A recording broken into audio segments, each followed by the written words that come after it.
성령 충만을 원하올 때 감사드리며 주 예수 그리스도 이름으로 기도드렸사옵나이다. 아멘.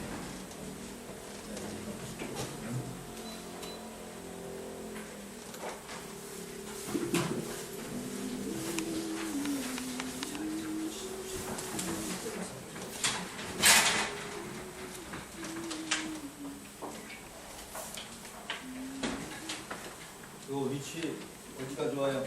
말씀하세요. 이렇게 가운데다 가운데 여기요? 예.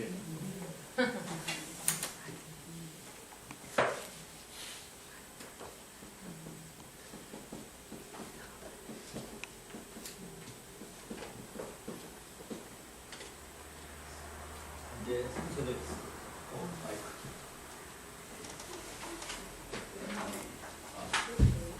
예, 성서적 교회 지도론.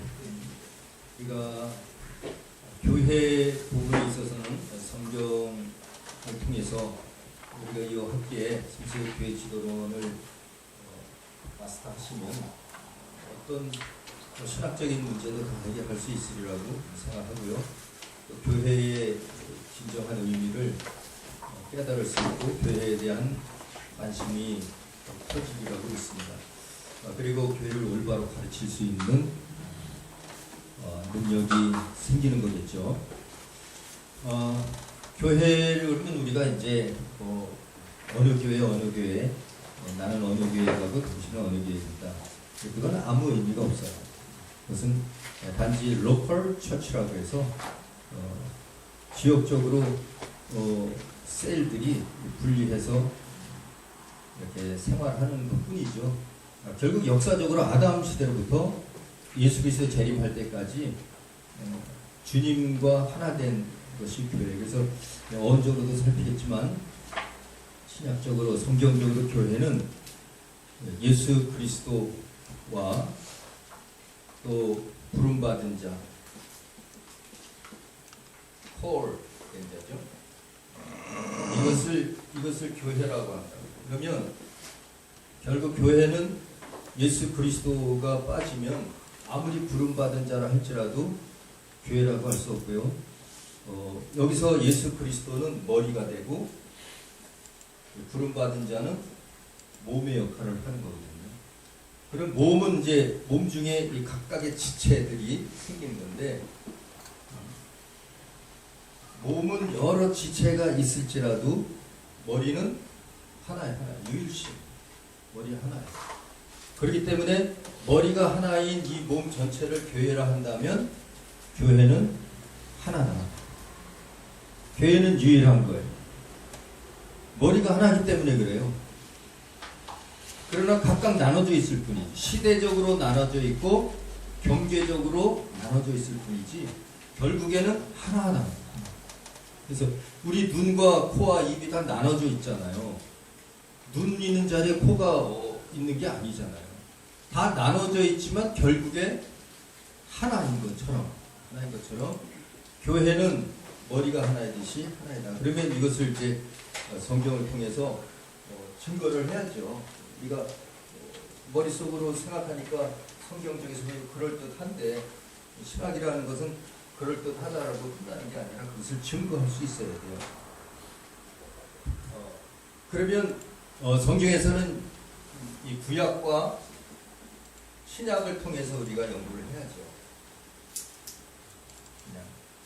구약에도 과연 교회가 있었을까?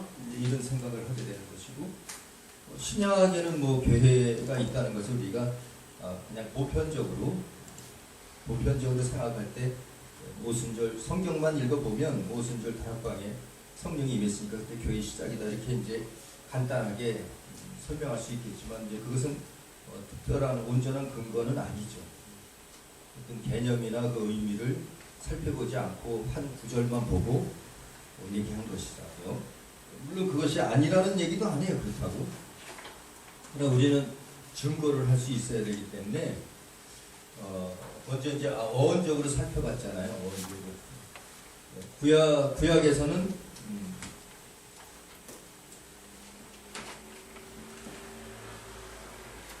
카할이라고 우리가 배웠죠. 카할. 신약에서는 에클레시아. 에클레시아.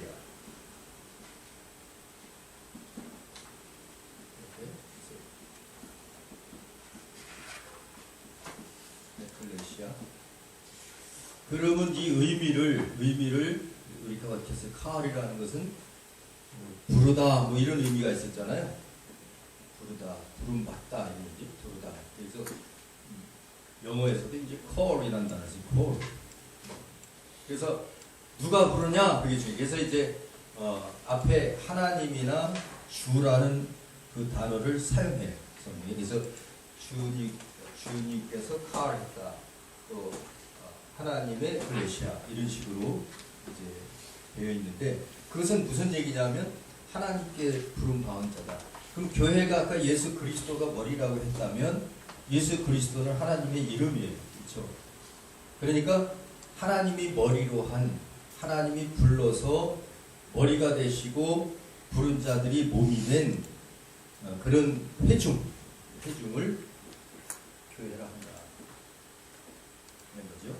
그래서 구약적으로 봐도 신약적으로 봐도 그래서 이제 셉투아진트라고 이제 신학적인 용어지만 여기 이제 70인역이라고 해서 70인역은 구약 시대의 히브리어를 신약 시대의 헬라어로 바꾼 성경, 히브리어 성경을 헬라어 성경으로 바꾼 것을 70인역이라고 그래요. 그렇기 때문에 그 성경을 보면 히브리어로 쓰던 단어를 헬라어로 어떻게 고쳤는가가 나오겠죠.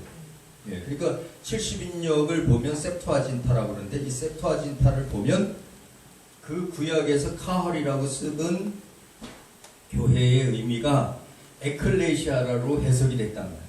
고쳐졌다. 헬라어로 이렇게 히브리어를 헬라어로 바꿨단 말이에요. 그러면 이 의미는 다 교회로 사용되는 것을 알고 구약에서 카헐이라는 단어는 신약에서 에클레시아. 그래서 여기서 클레오라는 이제 원어에서 나온 건데 클레오 자체가 부르다는 뜻이에요. 그러니까 카헐과 같은 의미가 있고 액이라는 것은 바깥입니다. 바깥. 그래서 엑제트 이렇게 바깥 세상 밖으로 불러냈다.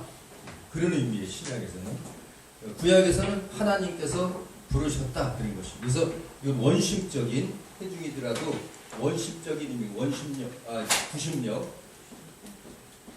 구심적 이것은 신약은 원심적인 의미가 있어요. 구심적이라는 것은 밖에서 안으로 들어오는 거예요. 그래서 구약의 내용들을 보면 하나님께서 나에게로 오라 그래요. 계속 하나님께 오라 이 구심적인 역할이에요. 구심 이렇게 앞으로 오라. 에클레시아 원심 이것은 계속 나가는 거예요. 불러서 나오게 하는 거예요. 불러서 나오게 한다. 그래서 원심적이죠. 그래서 신약 시대의 사실 사명은 교회의 사명은 원심력 땅 끝까지 이르러 가르쳐 지키게 하는 거예요. 교회의 사명을 본다면 구약 시대에는 하나님께 돌아야 회개해야죠. 회개해서 그 죄악으로부터 의의 하나님에게 돌아오는 그러한 회중의 모임을 구약 시대의 교회라고 해요. 그래서 이 카헐이라는 단어를 사용하고 이제 성막론에 들어가도 성막에서 이제 회막이라는 것은 그렇게 돌아온 자들의 모임이에요. 회중이라는 표시를 하지만 성막을 통해서도 교회를 나타내는 것입니다. 그래서 이제 구약 시대와 신약 시대의 어원적으로 우리가 이렇게 살펴보고 그러면 실질적으로 구약 성경과 신약 성경에서 어떻게 그 개념을 얘기하고 있는가? 구약 성경 전체를 다 봐야 돼요. 전체를 다 보면 이제 첫 번째 보면 교회도 인격적으로 봐야 돼요. 그렇다면 교회는 인격입니다.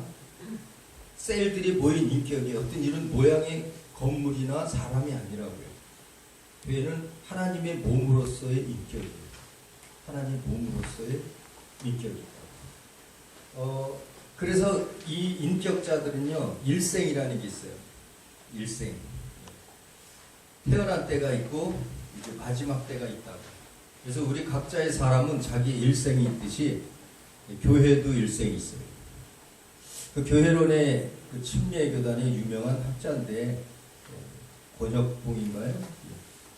굉장히 그분이 저를 좋아하더라고요. 그래서 이제 좋아하는 박사인데 그분이 책도 이제 이렇게 사인을 해서 훌륭하다고 사인을 해서 줬어요. 좀 훌륭하지도 않은데 그분이 교회 일생에 대해 썼어요. 교회 일생. 그래서 교회 일생 그게 한 1200페이지 되는데 책이 그걸 제가 한 페이지로다가 만들어서 이렇게 이 책에다 넣었어요. 이 책에 이제 교회 일생 한 페이지에 넣었는데 그러니까 이 책 하나가요 한 엄청난 책들이 다 들어가는 거예요. 유명한 책들이 그냥 지나가는 얘기 같지만 그렇지 않습니다. 그래서 뭘 얘기하냐면 교회도 생명이 있다. 그래서 일생 교회가 시작돼서 교회는 계속적으로 성장하고 있다. 성장하고 있다. 그래서 예수 그리스도 오실 때 완전히 완성이 됩니다. 완성이 그 완성되는 것을 게마트리아의 신학에 의하면 숫자로 표현을 해요. 그래서 14만 4천이라는 수가 차기까지 기다린다. 이것은 뭐냐면 교회가 완성돼 가고 있다. 교회가 완전히 완성되는 것은 땅끝까지 이르러서 그 부름받은 자들이 다 모였을 때, 하나님이 원하시는 자들이 다 부름받았을 때, 그러니까 살아있는 셀이 모였을 때, 이제 셀적인 것을 얘기하면 그게 14만 4천의 수를 얘기하는 거거든요. 게마트리아. 그때 교회는 완성됩니다. 그 교회가 곧 새 예루살렘 성전이다. 그래서 교회는 이런 건물이 아니라 이제 의미를 볼 때 마음의 성전을 얘기해요. 마음의 성전. 우리 심령의 성전이라. 보이는 성전이 아니라 교회는 보이지 않는 성전이기 때문에 그래서 무형교회라는 단어를 써요. 무형교회. 자, 그렇다면 제가 이 구약을 얘기하면서 이 말씀을 드린 것은 일생이 어떻게 시작되느냐 하는 거죠. 일생이 세상에 하나님께서 택한 자를 또 만드신 자를 통해서 시작이 되는 거예요. 그래서 교회의 일생은 인류의 역사와 일치한다. 교회의 일생은 인류의 역사와 일치한다. 굉장히 중요한 내용입니다. 그것이 이제 먼저 이 아담과 하와부터 시작해요.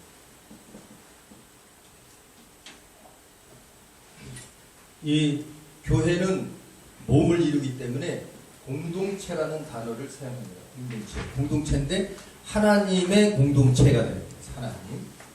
하나님의 공동체. 교회는 따라서 아까 예수 플러스 그 부름받은 자 이렇게 표현했잖아요. 그것을 다른 말로 하나님의 공동체. 그래서 여러분이 이제 교회론에 대한 책자를 이것저것 막 이렇게 보시다 보면 하나님의 공동체, 하나님 이런 단어들을 많이 볼 수 있을 거예요. 그게 무슨 의미인지 알아야죠. 하나님 공동체의 시작이 여기서부터 시작된다. 자, 근데 중요한 건 이 구약과 신약의 관계를 알지 못하고 이것을 공부하면 아무 소용이 없어요. 아무 소용이 없어요. 구약은 신약의 70인자 지우고 구약은 신약의 이건 표상 혹은 그림자에 해당하고 이 신약의 교회가 실상이다. 그러니까 교회뿐만 아니라 하나님 나라도 배웠잖아요. 하나님 나라도 말쿠트 샤마이 이렇게 그 다음에 하나님 나라 뭐였어요? 바실레야. 그렇죠. 바실레야. 그러니까 그 내용도 바로 말쿠트라는 왕은 하나의 표상이지 하나님 나라가 아니잖아요. 어떤 통치권이라는 표상을 나타낸 것이고 실상은 그 통치력이 하나님의 통치력이 나에게 임했을 때 이걸 하나님 나라라고 합니다. 하나님 나라는 여기 있다 저기 있다는 게 아니라 그 통치력을 의와 기쁨과 평강의 통치력. 내가 의롭고 지금 기쁘고 희락이 돼야 하나님 나라가 임한 거거든요. 그것은 하나님의 통치를 귀신의 통치를 받으면 사탄의 나라가 임한 거예요. 사탄의 나라. 거기엔 미움과 시기와 질투와 분쟁과 불평과 이런 것들을 가득 차죠. 그 통치를 받으니까. 하나님 나라가 임한 자는요, 목에 칼이 들어와도 기쁜 거예요. 돌을 쳐도 천사의 얼굴처럼. 그것은 뭐냐면 하나님 나라가 임해. 하나님의 통치를 내가 받고 있기 때문에. 하나님의 통치를 받고 있지 못하면 하나님의 통치도 안 받고 사탄의 통치도 안 받으면 내가 신앙생활을 한다고 하는 사람은 다 귀신의 밥이죠. 통치력도 없어요. 그러니까 이것은 사탄의 밥이 될 수밖에 없어요. 그래서 예수 믿지 않는 자는 구원 얻을 수 없는 거예요. 하나님 나라에 갈 수 없다. 하나님 나라를 맛볼 수도 없다. 예수 믿지 않는 그런 의미죠. 자, 그것은 뭘 얘기하냐면 구약과 신약의 관계를 우리는 반드시 알아야 되는데, 이 구약은 표상의 그림자. 구약에 나온 모든 내용들이 다 신약의 실상을 얘기하는데, 실상은 신약의, 아까 교회도 예수 그리스도를 머리로 한다고 그럴 것처럼 예수 그리스도를 말하고 있다. 구약의 모든 내용들은 다 예수를 향하고 있다. 그러니까 창세기도 누구를 얘기하기 위한 거였을까요? 아브라함과 이삭과 야곱의 하나님, 곧 예수를 얘기하고 있어요. 삼위일체의 하나님, 삼위일체를 알게 한 하나님의 이름을 예수라고. 말씀이 육신이 되어서 계시기 때문에. 그것처럼 이제 그 구약의 모든 내용들은, 출애굽기도 마찬가지. 출애굽기가 우리가 볼 때는 애굽에서 탈출한 그 하나님의 회중, 그 이스라엘 백성, 이 공동체죠. 하나님의 공동체를 정식으로 이루기 위해서 그 하나님을 섬기게 하려고, 머리로 섬기게 하려고 홍해 바다를 가르고 광야로 이끌었던 것은 그 자체를 얘기하려는 것이 아니다. 그 자체가 교회가 아니다. 그것은 신약 교회의 표상이에요. 신약 교회의 표상이다. 그것은 뭐냐면 신약교회 예수 그리스도께서 피를 흘리고 갈라놓은 휘장을 갈라서 그 하나님 나라로 들어갈 수 있는 권리를 허락한 예수의 하나님 나라를 얘기하기 위한 것이지, 광야에서 했던 그 자체를 얘기하는 것은 아닙니다. 그래서 하나 예표의 그림자다. 그러면 모세, 모든 율법은 모세로부터 말미암고 은혜와 진리는 예수 그리스도로 말미암고, 은혜와 진리는 실상이거든요. 율법은 표상이에요. 육체의 예법이라고. 다시 말해서 이 구약의 것은 육체의 법이에요. 육체의 법. 이 신약이라는 것은 영적인 법이다. 영적인 법. 이것을 진리라고 해요. 진리. 이것을 육체의 법을 율법이라고. 그래서 율법을 바울은 뭐라고 하냐면 육체의 예법 이렇게 했어요. 율법 자체를 육체의 법이에요. 그러니까 율법이라는 것은 보면 다 육체에 관한 거예요. 십계명 자체가 율법의 시작인데, 그 십계명 자체가 뭐예요? 다 육체에 관한 거죠. 근데 그 육체에 관한 우리 이 육체는요, 표상의 그림자예요. 이 육체 가지고 잘했다고 해서 천국 가는 거 아니에요. 진짜 중요한 것은 우리 영혼, 속사람이다. 이것을 육체의 사람을 우리 또한 겉사람이라고, 겉사람. 이 영적인 이 진리의 법을 우리 속사람. 속사람. 그러니까 이 속에 우리 영적인 속사람이 실질적인 나예요. 나. 겉사람은 옷이에요. 옷. 내 육체가 이런 옷을 입고 있듯이, 옷은 아무리 내가 좋은 옷을 입었어도 이거 다 없어질 거예요. 내 육체가 더 귀해요. 혹시 내가 목욕하지 않은 때 묻은 몸일지라도 이 비단 옷보다 더 귀한 거예요.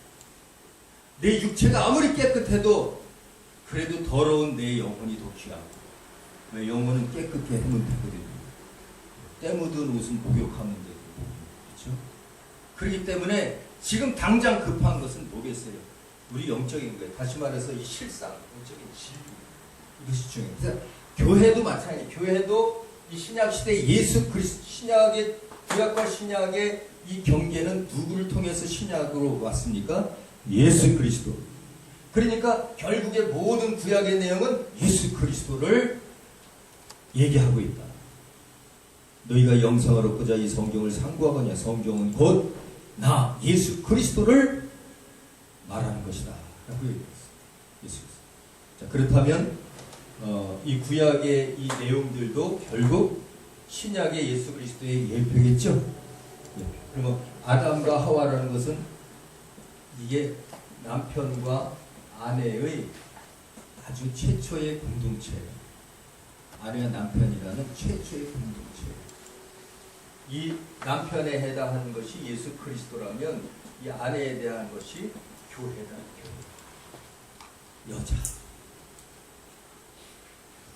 구약성경에 창세기 3장 15절에 그 원복음이라고 하는데, 이 원복음에 보면 인간이 죄를 지음으로 말미암아 사탄에게 그래요. 마귀한테 너는 정신토록 흙을 먹을지니라. 이렇게. 그리고 그에게 또 얘기하기를 뭐라고 했냐면 이제 여자는 너의 원수가 된다. 너는 여자의 원수가 된다. 근데 여자의 후손이 너의 후손을 멸망시킬 것이다. 라고 얘기를 하고 있어요. 거기서 여자라는 단어를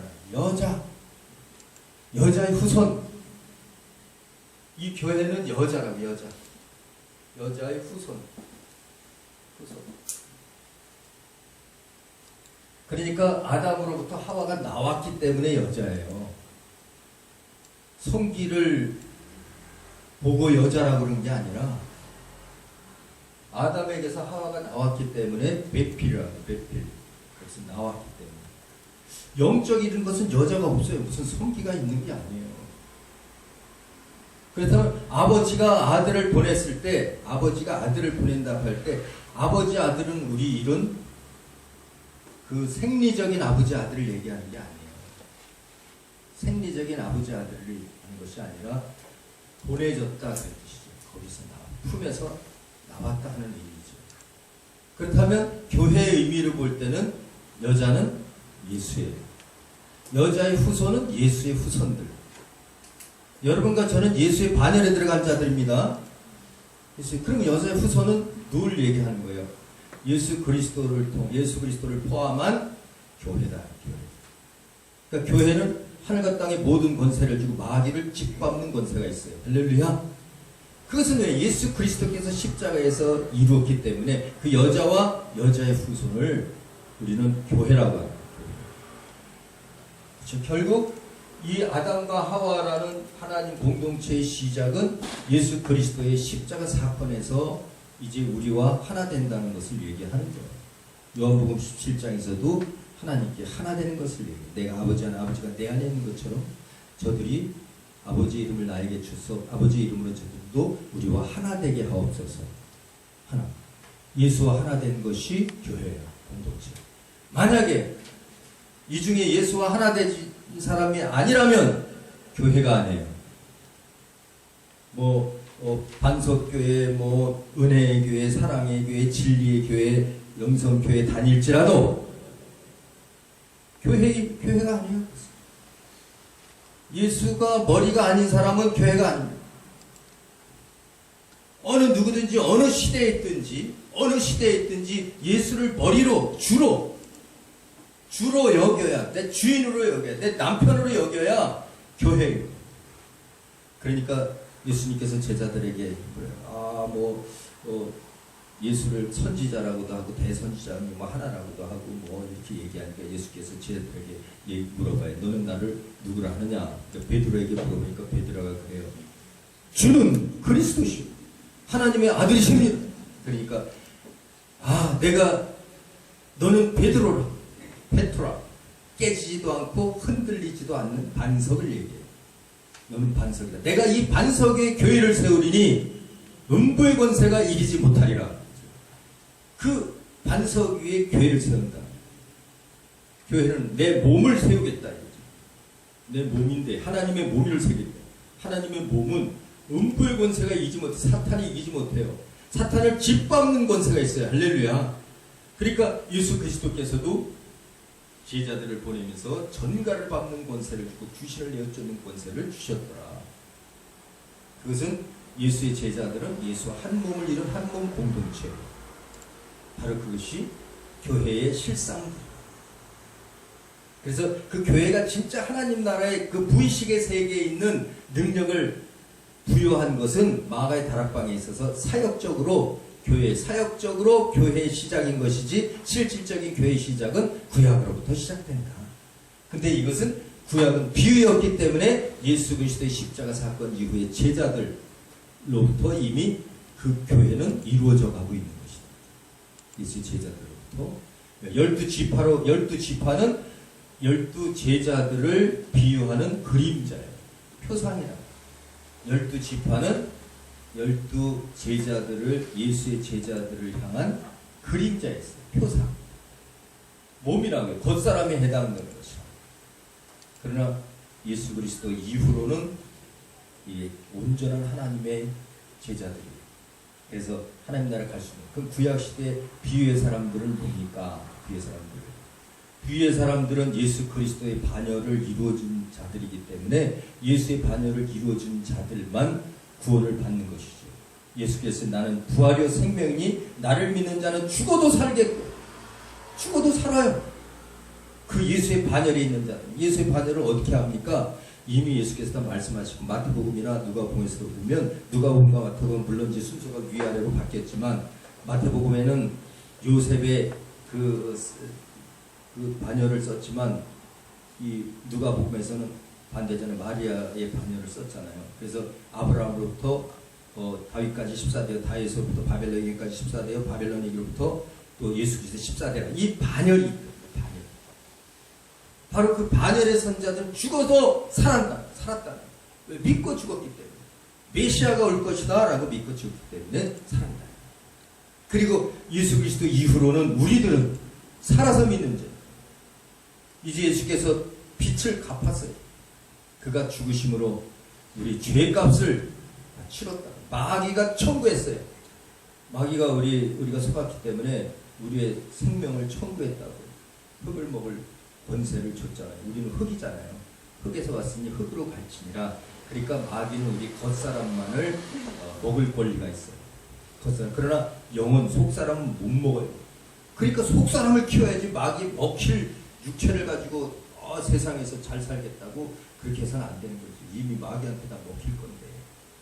그러나 내가 속사람이 살아남으로 이 표상도 사랑이지. 먼저 그의 나라와 그의 의를 구함으로 이 겉사람의 것은 더불어 하나님께서 은혜를 주셨다. 그런 의미죠. 자, 그런 의미에서 이제 구약에서 구약 전체를 볼 때, 자, 우리 책을 이제 보면서 이 내용을 알았으니까 책을 몇 페이지를 보시냐면 10페이지입니다. 10페이지. 자, 10페이지 내용을 보면서 읽어보겠습니다. 아담과 하와.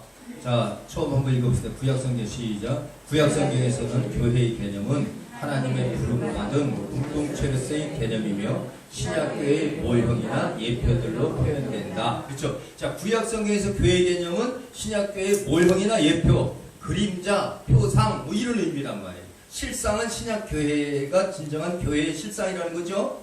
네, 그러면 자, 구약에서의 첫 번째 아담과 하와가 어떤 신약에서의 어떤 의미를 나타내는가, 어떤 교회에 대하여 뭘 얘기하고 있는가, 그 내용을 한번 읽어보겠습니다. 시작.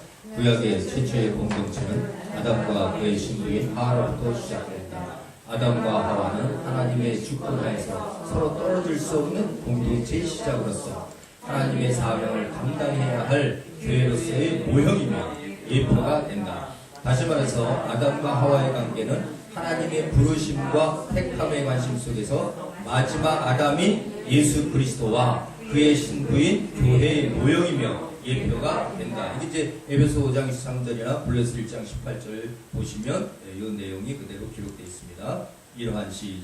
이러한 구약에서의 교회의 개념은 그 흐름이 원복음이라 불리는 창세기 3장 15절에 더욱 확실하게 나타난다. 내가 너로 여자와 원수가 되게 하고 너의 후손도 여자의 후손과 원수가 되게 하리니 여자의 후손은 내 머리를 상하게 할 것이요 너는 그의 발꿈치를 상하게 할 것이니라. 여기서 하나님의 계획은 아담과 하와의 창조를 통하여 경륜적 공동체로서 신부로서의 교회가 합하여 선을 이루어야 할 것을 계시해주고 있다. 이처럼 아담과 하와의 창조는 장래 교회가 마지막 아담의 몸된 여자로서의 신분인 교회의 시작과 교회의 사명의 영적 비밀을 암시해주고 있다. 그러니까 이제 아담과 하와라는 이 처음 공동체는 떨어져서 내 피 중에 내 살 중에 살이요 내 뼈 중에 뼈라고 막 이렇게 떨어질 수 없는 관계를 얘기하잖아요. 그러니까 우리는 예수의 피와 살을 먹고 마신 자들이에요. 그러니까 그 예수께서 우리를 보고 그래야죠. 교회를 본다면 여러분과 제가 교회라면 예수께서 우리를 보고 그래야 돼요. 그대는 나의 피 중에 피요 내 살 중에 살이로다. 이렇게 해야 된다. 그래야 우리가 예수 그리스도의 신부된 교회예요. 근데 예수님 보시고 네 속에 내 피가 이렇게 없냐 그렇게 되면 이거는 하나님의 교회가 아닌 거죠. 예수의 피는 어떤 피인가요? 죄가 없는 피예요. 죄사함. 우리가 예수의 피로 말미암아 죄사함 받은 자가 되어야 됩니다. 우리의 모든 죄가를 주님께서 용서해 줬다는 은혜가 있어야 돼요. 그게 교회죠. 주님의 사랑을 거부한 자는 교회가 아닙니다.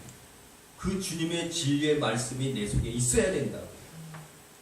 그것이 진정한 교회인 것을 얘기할 수 있어요. 이것은 교회의 처음 시작이에요. 이제 구약성경에 아주 처음 나온 부분 갖고 이제 교회의 실상이 이렇게 아담과 하와의 관계처럼 예수 그리스도는 마지막 아담, 우리가 첫 아담, 같은 아담으로서 그는 머리고 우리는 몸이구나, 신부구나, 신랑과 신부의 관계를 표현해주고 있구나. 그 첫 공동체가 결국 선을 이루는 거예요. 아담과 하와가 합하여 선을 이루듯이 이제 예수 그리스도와 우리는 합해서 선을 이루는데 예수 그리스도의 첫 공생애가 어디서부터 시작됩니까? 세례. 그렇죠? 성령 세례를 받잖아요. 그때 예수께서 하신 말씀이 있어요. 이 세례 요한은 구약의 마지막 선지자로서 신약을 또 나타난 것이고 예수 그리스도는 이제 신랑으로서의 대표라고. 이 세례 요한은 신부로서의 대표. 그러니까 아유 어떻게 신부가 신랑에게 세례 줍니까? 이런 의미죠. 그러니까 예수께서 아니다. 우리가 합하여 선을 이루는 것이 마땅하니라 그러잖아요.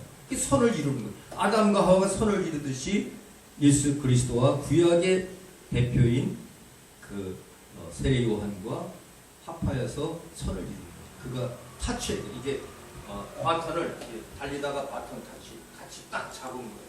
그 잡은 근거는 뭐라고 그랬어요? 예수의 피의 권세죠. 죄 회개하라 그거잖아요. 회개. 천국에 가까운 죄를 사하는 권세가 왔다는 얘기죠. 천국은 죄를 사하는 권세가 있거든요. 그게서 이제 교회의 시작을 의미하는 거예요. 아담과 하와가 를 통해서 이제 인류를 이루듯이 이제 예수를 통해서 그 교회가 시작되는 거예요. 그래서 제자들이 이제 생성이 되고 제자들은 이제 에클레시아 아까 에클레시아라고 했잖아요. 교회 부름 받는단 말이에요. 부름 받을 때에 아브라함과 이삭과 야곱도 부름 받았죠. 거기 부름 받을 때는 진짜 자기 직업도 버리고 부름에 순응해야 되고 그러니까 그물을 깁다가도 직업이거든요. 가야 되고 세리가 세금 걷다가도 부를 때에 간 거예요. 나다나엘 같은 이는 무화과 나무 밑에 있다가 빌립이 가서 메시아가 부른다고 하니까 그 부름을 받고 간 거고요. 이렇게 부름받은 자들이 공동체를 이루는 거예요. 에클레시아. 그래서 그들을 파송하잖아요. 그래서 마태복음의 5개의 설교 중에 이제 그 파송 설교가 있어요. 파송 설교. 세 번째 설교는 하나님 나라 설교인 거 우리가 비유 시간에 배웠죠. 그래서 파송돼. 그때 막 전가를 밟는다고 그러고 귀신을 내어 쫓는 건데 병을 고치고 예수 그리스도의 3대 사역이 거기서 나오는 거잖아요. 그리고 그렇게 이제 교회를 이루어가는 거죠. 사역은 이제 성령을 받아야 사역을 하는 거예요. 교회를 이루어가다가 예수께서 십자가에 거기 죽으시고 하늘에 오르셔서 성령이 마가의 다락방에 임함으로 그때부터 이제 교회가 막 일하기 시작하는 거예요. 역동적으로 막 움직이는 거예요. 그래서 성령이 임하면 권능을 받고 예루살렘과 온 유대와 사마리아 땅까지 내 증인이 되리라. 바로 교회 사명이 그때부터 실천으로 들어가는 거예요. 그러니까 여러분과 저도 교회를 이뤘다면 성령 받아야 하나님 일하는 거예요. 성령 받지 못하면 하나님 일할 수 없고 내가 하나님의 사람일지라도 하나님 사역 감당하기가 어렵다. 사탄은 어떻게 이겨요? 성령 받아야지. 그러니까 교회는 성령이 하시는 말씀을 들을지어다. 7교회를 똑같이 계시록에 나온 7교회 교회 전체를 두고 말씀하십니다. 교회는 하나님이 하시는 말씀을 성령이 하시는 말씀을 들어야 됩니다. 자 이제 그 다음에 아담과 하와에 이어서 이제 두 번째로 이제 피가 나와요. 아벨의 피로부터 사가랴 피죠. 아담의 피로부터 스가랴 제사장 피죠. 스가랴. 이것은 뭐냐면요. 이 피는 하나님께 의롭다함을 받은 피예요. 그러니까 아담과 하와를 통해서 죄를 지음으로 말미암아 사람이 이제 이 분리가 돼요. 셀로. 그래서 죄의 사람과 의의 사람을 분리시키는 거예요. 분리시키는데 아담과 하와 사이 딱 보니까 이제 죄의 사람이 이 뭐라 그럴까요? 그 선악과를 따먹은 그런 그 정욕의 사람이 가인에게 그 속성이 나타났다고요. 그리고 아벨은 의로운 피로 갈라진 거예요. 그것을 얘기해 주는 거예요. 그러니까 가인은 그 속성이 나타나가지고 살인하는 거예요. 살인. 하나님께서 뭐 아벨은 살인해도 맞아 죽어요. 이거는 그런 정욕의 사람이 아니에요. 영의 사람. 그래서 하나님은 이 아벨의 피를 의롭다고 본 거예요. 그리고 이 제사장 그 이후에 이제 많은 그 희생의 피들이 있었고 하나님의 뜻대로 그러니까 하나님의 셀이죠. 살아있는 셀이 있고 죽은 셀들은 그렇게 하나님의 뜻에 멀어진 행동을 하는 이 시대도 마찬가지예요. 이 시대도 모든 사람이 하나님 나라 가는 거 아니에요. 모든 사람이 신학할 수 있는 것도 아니고 모든 사람이 하나님 말씀을 깨닫는 것도 아니에요. 진짜 부름받은 사람 카할, 에클레시아에 해당하는 사람들은 어떻게 해서라도 하나님을 알게 되고 어떻게 해서라도 하나님의 뜻을 따라 살게 되는 거예요. 그러나 그렇지 않은 사람은 내가 아무리 신학을 해도 따라 살 수 없어요. 가인은 어떻게 해도 죄인입니다. 어쩔 수 없어요. 그거를 이제 예정론이라고 신학적으로 밝혀놓은 거예요. 예정론. 그러니까 그럼 사람들에게 우리 저 사람은 내가 진짜 좋아하는 사람인데 저 사람 지옥 가면 안 되잖아요. 아니 그러면 다른 사람은 천국 가면 안 되냐? 너 그 정든 사람만 천국 가야 되냐? 사람은 다 똑같은 거다. 당신이 나고 내가 당신이나 온 인류는 하나다. 네가 정들었으니까 그를 사랑해. 정 안 든 사람은 미워하냐? 아니, 온 인류는 하나야. 할렐루야. 아담이에요. 여러분도 아담이고 저도 아담이에요. 부부가 모여 살다 보니까 그 부부는 표상의 부부예요. 육체적인 부부는 표상의 부부예요. 진짜 부부는 예수가 신랑이라니까요. 우리는 셀이에요. 여자 남자가 없어요. 하나님 나라는. 이 땅에서 여자 남자라는 그것을 표상을 가지고 진정한 교회가 되기를 원하는 마음으로 한 몸을 이루어서 선을 이루라고 그런 거지. 그것은 공동체를 세우라는 거예요. 공동체. 다 모여서 셀과 셀이 모여서 하나님 나라를 이룬다는 거예요. 남이 없습니다. 하나님 앞에서 남이 없어요. 다 우리예요. 우리. 예수님께서 기도를 가르쳐도 하늘에 계신 나의 하나님 이름이 거룩히 여김을 받으시며 이렇게 안 했어요. 하늘에 계신 우리 아버지여. 우리 아버지라는 거 우리가 하나라는 거예요. 하나.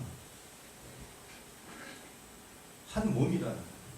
그러니까 내 이웃을 누구 몸처럼 사랑해야 돼요? 내 몸처럼. 그러니까 교회를 모르는 사람은, 교회에 대한 지식이 없는 사람은 이웃이 내 몸인 줄 몰라요.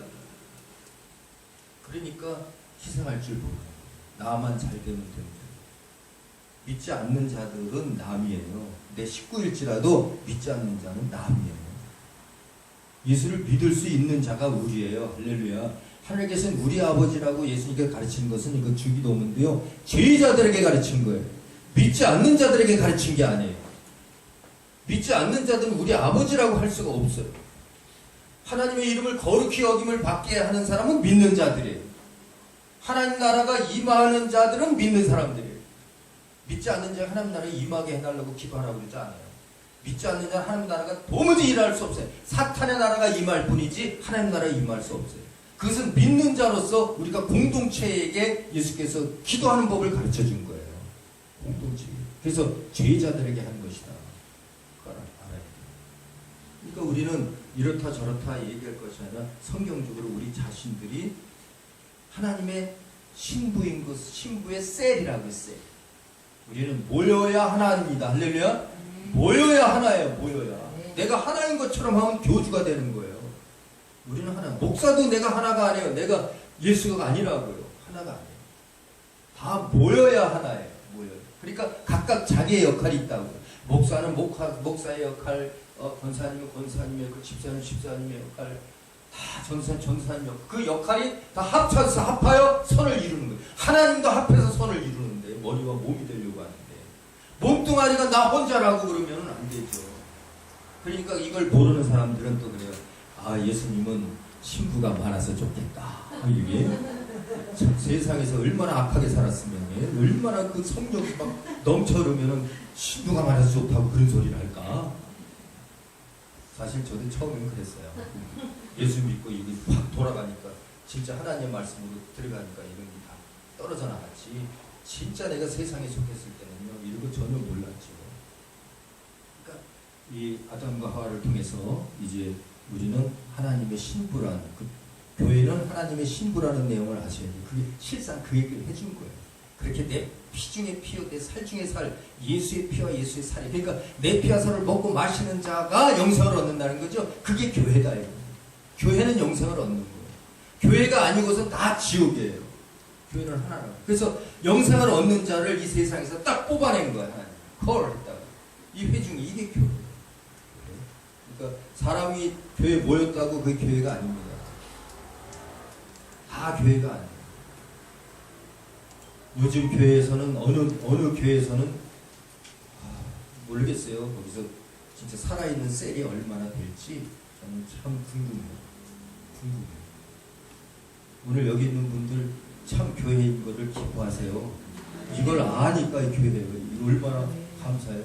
우리가 공부한다는 이 자체가 중요한 것이 아니라 깨달으면서 내가 하나님의 사람, 하나님의 교회라는 것을 깨달은 것 자체가 감사한 거죠. 공부는 머리 좋은 사람들이 하는 거고. 자, 이 아벨의 피로부터 스가랴의 피는 의로운 피인데 한번 보겠어요. 읽어보겠습니다. 시작. 마태복음 23장 35절과 누가복음 11장 50에서 51절에는 아벨의 피로부터 제단과 성전사에서 죽임을 당한 스가랴의 피까지라는 의로운 하나님의 언약 백성으로서 세상에서 죽임을 당한 이스라엘의 피 흘림의 사실을 증거하고 있다. 이것은 하나님의 사람들의 의로운 피 흘림은 이 세상의 어둠의 주관자들에게 돌아갈 것에 대한 예고의 말씀이다. 이것은 또한 신약시대의 교회가 이처럼 의로운 피로서 세워질 것을 의미하고 있다. 결국 이 의로운 피는 신약의 예수의 피로 집약된다. 히브리서 12장 24절에서 시작. 예수의 피에 대하여 새 언약의 중보이신 예수와 및 아벨의 피보다 더 낫게 말하는 뿌린 피니라 라고 증언한다. 자, 보세요. 그러니까 이 아벨의 피도 스가랴 피라는데 이 아벨의 피는 스가랴 피보다 더 뛰어난 피가 예수의 피다. 그러니까 이 세상의 모든 아직 의로운 자들의 피를 다 합쳐도 예수의 피보다 의롭지 못하다 이거죠. 그러니까 그 예수의 피, 의를 얘기하니까 이게 아벨에부터 스가랴 제사장의 피라고 얘기한 이 마태복음 23장 35절과 누가복음 11장 50에서 51절의 그 말씀은 바로 예수의 피, 교회는 예수의 피로 세운 공동체라는 것을 얘기하고 있구나. 그러니까 이 아벨로부터 이 스가랴 제사장의 피가 더 의로운 피를 그 머리로 하고 그 피와 살을 가진 공동체이니 그 의로운 공동체구나. 이런 걸 알 수 있죠. 그 교회가 이런 의미를 갖는 것이 교회지 그냥 누구네 무슨 교회, 뭐 장로교, 뭐 감리교 무슨 교회, 그건 교회 아니에요. 그건 인간이 만들어 놓은 하나의 카테고리에 불과한 거예요. 실상의 교회는 보이지 않습니다. 네. 오직 예수를 머리로 한 것이 교회예요. 교단은 교회가 아니에요. 교단은 주장, 인간이 예수를 이렇게 믿겠다고 주장하는 것이지. 침례교는 그 교회의 행사 중에 침례를 올바로 받아야 된다. 세례를 물속에서 이렇게 장사 지내고 진짜 예수님이 물속에 들어갔던 것처럼 그렇게 세례를 받아야 된다. 우리 교단은 그래서 침례교고, 성결교는 이 라벨 피, 스가랴의 피까지 이렇게 진짜 성결한 의로운 예수의 피로 교회가 서야 되는데 윤리적으로나 비도덕적으로 서지 못한 교단들이 너무 많다. 우리는 성결한 교단이 되자. 그런데 실질적으로 성결한가? 그 뜻은 좋단 말이에요. 뜻은 그런 것이. 장로는 뭐예요? 장로는 성령이 세운 감독들을 얘기하는 거예요. 장로들. 성령이 세운 지도자들. 그러니까 사람의 지도자가 아니라 성령이 세운 지도자로서 그렇게 교단을 세우자. 사람의 뜻을 알고. 근데 성령으로 세운 지도자가 맞냐 이거예요. 예, 웃었잖아요. 그거는 보기 힘들다는 얘기죠. 싸워서 갈라지는 거 저도 몇 번 봤으니까. 예. 그러니까 다 그거예요. 또 감리교단도 마찬가지예요. 감독을 올바로 세워서 그 총 지도할 수 있는 하나님의 능력을 가진 그런 성령으로 감독자를 세우고 예수의 피로 사는 것이 교회라고 그랬으니까 올바른 감독 제도를 두자. 그래서 교단 그렇게 세운 거지 뭐 그 자체가 교회를 의미하는 거 아닙니다. 그런 어떤 의미를 둔 거죠. 그러면 안식교는 안식, 하나님이 우리 인간을 지으시고 하는 마지막에 안식했고 우리도 안식하라고 그랬으니까 안식이라는 게 굉장히 중요해서 안식을 중점으로 해서 세운 게 안식교인데 그 안식은 이미 예수께서 이루셨어요. 그 구약의 시대에 그 안식일을 갖다가 섬기고 있으니까 그 교단은 잘못된 교단이라고 이 신약 교단에서 얘기하는 거죠. 이 구약적인 건 다 비우고 표상인데 표상을 갖다가 빚는 교단이 진짜 교단이냐? 이렇게 되는 거죠. 실상의 교단인 예수께서 부활하신 그 부활을 기념하는 그 주일에 부활했으니까 안식 후 첫날이 주일이거든요. 그날을 오히려 우리는 안식일을 완성한 날로 본다. 이렇게 해서 이 개신교는 근데 또 로만 카톨릭은 개신교하고 원수잖아요. 개신교 사람 다 죽였잖아요. 그러니까 로만 카톨릭에서 이제 태양식도 숭배한다고 그 안식교에서 이제 반대로 또 얘기하는 거예요. 그 일요일 주일이 뭐냐? 일요일 아니냐? 일요일 그거 태양신 섬기는 날이다. 이러고 거짓말하지. 태양신 섬기는 날이 일요일인가요? 자신들이 만들어낸 거지. 그렇다고 볼 수 없어요. 어떻든 안식 후 첫날, 안식이 토요일인 것은 인정해야 자기들이. 그럼 예수님 부활이 언제 했나? 안식 후 첫날. 그 주일이라는 거예요. 우리는 주일을 얘기하는 것이지 일요일을 얘기하는 게 아니거든요. 성도들은 일요일이라고 안 그래요. 주일이라고 그러지. 근데 그 서로 이렇게 교단끼리 막 이상하게 싸우고 있다고요. 이게 교회입니까? 교회가 아니에요. 교회는 이렇게 의로운 피, 그리스도의 십자가를 통하여 흘린 보혈의 교회로 세우게 된 것이다 하는 것을 아셔야 됩니다. 자, 그 밑에 얘기들이 더 중요해요. 자, 이처럼 한번 읽어보시죠. 시작. 이처럼 예수의 피로 세운 신약교회에 대한 구약의 아벨의 피의 모형론과 관련하여 계시록 6장 10절에서 11절에서는 특별히 하나님의 제단 밑에서 신혼의 때를 기다리는 내용으로 나타난다. 곧 큰 소리로 불러 가로되 거룩하고 참되신 대주제여 땅에 거하는 자들을 심판하여 우리 피를 신원하여 주지 아니하시기를 어느 때까지 하시려나이까 하니 각각 저희에게 흰 두루마리를 주시며 가라사대 아직 잠시 동안 쉬되 저희 동무 종들과 형제들도 자기처럼 죽임을 받아 그 수가 차기까지 하라 하시더라. 이렇게 이제 계시록 6장 11절까지 얘기하고 있거든요. 여기서 읽어보시죠. 여기서 의로운 피를 신원하여 주려면 땅에 거하는 자들의 죄를 심판하였다는 사실과 또 의로운 피를 흘려야 할 순교적 피의 교회가 더 남아있다는 사실이 암시되어 있다. 자, 그러니까 그 말씀도 뭐냐면 이 피, 의로운 피를 흘릴 자들이 아직 있으니 그 수가 차기까지 기다려라 그러는 거죠. 그러니까 교회는 바로 그 피를 흘릴 수 있는 교회가 참교회다. 그러니까 우리가 그 숫자 안에 들어가야 돼요. 14만 4천 숫자 안에 들어가야 된다고요. 요 숫자를 또 14만 4천이니까 14만 3,999 요렇게 생각하면 안 된다고 그랬어요. 수백만이 될 수도 있고 그것은 하나님이 계획한 완성된 수를 얘기하는 거예요. 14만 4천이라는 건 완성된 수예요.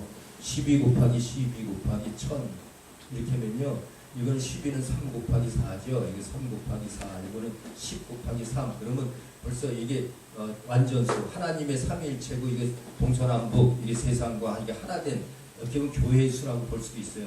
이게 교회 수를 2번씩이나 배려해요. 구약, 신약 뭐 이렇게 볼 수도 있고, 이 10의 세, 10은 완전수인데 그것이 셋이라는 것은요, 이건 더 이상 없는 거예요. 이것을 다 거치 14만 4천에 이렇게 완전한 셀, 우리 육체의 이 세포가요, 세포가 이게 완전한 세포야지 염색, 뭐라 그래, 그 염색체라고 하고, 그거 하나만 없어져도 바보예요. 다운 증후군인가요? 예, 그런 이름까지 정확하게 나오네. 그게 세포가 딱 있어요. 24만 4천에 그런 셀들이 저 집사님, 뭐 감사님 해서 딱 맞아지면 그 숫자가 딱 차면 의로운 자들이니까, 의로운 자들이잖아요. 또 다른 데도 있겠지 물론. 그게 딱 차면 그때 예수님께서 오신다. 그게 교회의 마지막이란 말이에요. 교회 14만 4천 교회 숫자를 얘기하는 그 의로운 피가 차기까지 기다린다고 얘기했잖아요. 자, 승리의 피해가 더 남아있다고 암시되어 있다. 자, 여기서 또 이겼어요. 전자라는 것은 죄를 심판하는 사실, 후자는 의로운 피를 흘린다는 거예요. 여기서 시작. 전자는 의로운 피는 죄를 심판하는 권리가 있으며 종말적으로 남아있는 순교적 교회는 죄를 사하는 권세가 있음을 제시한다. 이렇게. 그러니까 결국에 교회의 권세는 뭐냐 하면 죄를 사하는 권세가 있어요. 그리고 죄를 심판할 권세가 있어요. 자, 참 교회는요, 마지막 날에 교회는 심판받는 거 아니에요. 모든 세상 사람이 교회는요, 예수 그리스도와 함께 보좌에 앉아서 심판하는 권세를 갖는다고 했어요. 맞죠? 백보좌에 앉아서 이 하나님의 몸인데, 하나님의 머리와 몸이 떨어져서 머리가 몸을 심판하고 있나요? 아니죠. 머리와 몸은 하나라고. 백보좌에 앉아서 그 다음에 몸이 되지 못한 그 자들의 행한 것들을 다 심판하니까 그 몸이 된 자들을 뭐라고 생명책에 기록된 자들이다. 교회는 반드시 생명책에 기록된 자들이에요. 그러니까 생명책에 기록되지 않은 자들은 행위대로 심판받는다 그랬어요. 백보좌 심판. 그러니까 우리는 반드시 이 영적인 하나님의 교회에 소속되어 있어야 된다. 하나님의 교회에 소속된 증거를 대시오. 예수가 내 머리입니다. 내 남편입니다. 이렇게 우리가 알 수 있어요. 영원한 남편이라고, 영적인 남편. 신랑이란 말이죠. 남편이라는 건 좀 세상적인 말 같고, 그렇죠? 남편, 여편, 그러네. 여편네, 남편네, 신랑, 신부, 이게 괜찮네. 그래서 성경에 남편, 여편으로 안 나오더라고요. 그렇죠? 신랑, 신부로 나오니까 성경적으로 그리고 예수를 신랑으로 삼고 나는 신부의 셀입니다. 이게 교회라고. 이게 죄를 사하는 권세도 있고요. 왜 죄 사하는 권세가 있겠어요? 교회가. 머리가 누구니까? 예수의 의미가 뭔데요? 자기 백성을 죄에서 구원할 줄. 그래, 예수가 죄 사는, 우리 머리가 죄 사는 권세가 있으니까 죄 사는 권세가 우리에서 나가죠. 그렇죠? 교회에서 나가죠. 그러니까 여러분이 마음으로 하나님 말씀을 가지고 상담도 하고 전도도 하고 가르치고 이렇게 할 때 그 주위의 사람들이 마음이 변화돼야 돼요. 그게 교회예요. 내가 했는데 변화가 안 된다. 그러면요, 조금 생각해봐요. 많이 생각했잖아요. 네. 너무 잘하니까 제가 그냥 그렇게 심각해져요. 결국 아벨의 피로부터 스가랴 제장의 피의 권리는 예수의 피로 세운 신약교회가 세상의 죄를 심판하고 성도의 죄를 사하는 예수의 동무, 예수는 친구의 동무라고 표현이 되어 있어서 사전에 그렇게 표현했어요. 이렇게 제가 표현한 건데 예수의 동무로서, 친구로서의 권세가 있음을 예고했다고 볼 수 있다. 그래서 우리 너희는 나의 친구라 예수님이 그랬잖아요. 그 친구가 곧 교회를 얘기하는 거예요. 믿지 않는 자는 예수 친구 아닙니다. 믿지 않는 자는 예수 친구라고 그러면 그거는 참 너무 이상하게 이치에 맞지도 않죠. 귀신들이 하는 소리죠. 누구의 친구일까요? 믿지 않는 사람은. 마시 친구 그랬죠. 제자가 다 돼가요. 맞습니다. 마시 친구예요. 마시. 또 누구는 또 사시라고 그러더라고요. 사탄 그죠? 마귀, 마시, 사탄, 사시 그죠? 여기 뭐 마시 사시 없죠? 괜히 기분 나쁠까봐. 자, 이렇게 이 아벨의 피부터 스갈의 피까지도 결국 이 신약의 교회를 얘기하고 있다. 예수를 통한 교회. 자, 그러면 이제 노아의 방주 시대로 들어가봐요. 노아의 방주도 뭘 얘기하고 있을까요? 그렇죠. 구원을 이루는 교회예요. 방주도 결국에는 거기서 살아남은 자가 몇 명이에요? 그들만이 교회예요. 그들만이 하나님의 몸이라고요. 예표. 그것도 진정한 몸은 안 된 겁니다. 구약이니까 뭐예요? 예표. 육체만 살았지 영은 아직 살지 못해요. 영은 아직 하나님의 교회를 이루지 못하고 겉으로 하나님의 교회의 그 표상이라고. 그러니까 그들은 이 시대 예수 그리스도로 말미암아 구원 얻은 자들을 얘기하는 거랍니다. 그것이 교회예요. 예수 그리스도로 구원 얻은 자들의 모임이, 그 회중이, 부름받은 자들이 교회라는 거예요. 그래서 이 교회 일표. 그러면 우리 한번 보자고요. 자, 노아의 방주에 대해서 읽어보세요. 시작. 구약의 교회의 성결 개념은 노아 방주 사건에서 두드러지게 나타난다. 맞아요. 여기서 중요한 거는 노아 그 8명만 물론 뭐 구원 얻었지만 왜 그럴까라는 원인을 써. 왜 8명만 얻었을까? 그 근거가요. 성경에 얘기해요. 성결이에요. 성결이라는 것은 뭐예요? 하나님으로부터 그 의를 지켰다. 하나님 말씀을 순종했다. 그럼 성결에 대한 내용이 나옵니까? 내용은 나오지. 성결이라는 단어는 사용하지 않았을지라도 어떤 내용이 나옵니까? 네피림이라는 단어죠. 하나님의 아들들이 사람의 딸들과 결혼함으로 이게 부정한 사람의 딸, 죄의 딸들이 하나님의 아들, 성경 충만한 그 교회가 아닌 자와 결혼을 했다. 그러니까 그들은 어떻게 다 쓸어버려요. 뭐냐면 피가 섞였다 이거죠. 교회는 누구의 피여야 됩니까? 예수의 피. 왜? 예수 머리니까 머리가. 근데 예수의 피인데 딴 피가 섞이면 교회가 아니라는 거예요. 그걸 부정하다. 성결해야 되는데 딴 피가 섞인 거예요. 이걸 부정하다. 근데 구약은 뭐 육체로 얘기한 거지. 이것은 영으로 결혼한 걸 얘기합니까? 육체로 결혼한 걸 얘기합니까? 육체란 말이에요. 그러니까 이것은 비유일 뿐이에요. 비유. 육체에 대한 얘기예요. 영적으로 우리가 성령을 받아야 되는데 성령을 가지고 사탄과 마음을 받아서 사탄의 뜻대로 살아가는 자들이 있다. 이런 자들과 한 몸을 이뤄서는 안 되는 거예요. 교회 공동체는 성령을 해방해서는 안 되는 거예요. 귀신과 사귀어서는 안 돼요. 그러니까 벌써 이제 교회 다니면서 점치러 다닌다든가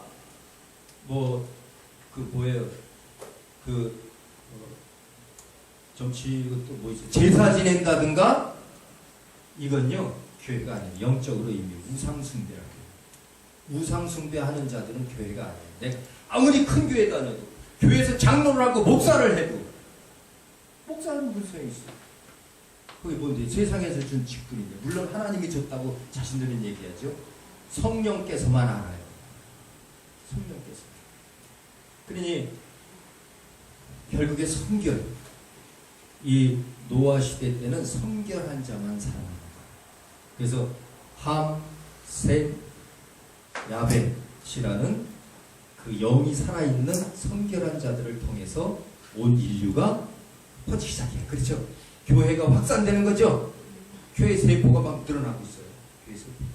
그때부터. 그러니까 남자, 여자를 통해서 하나님께서 이렇게 번성하라고 한 것은 교회 세포를 14만 4천이 차기까지 지금 이끌고 계신 거예요.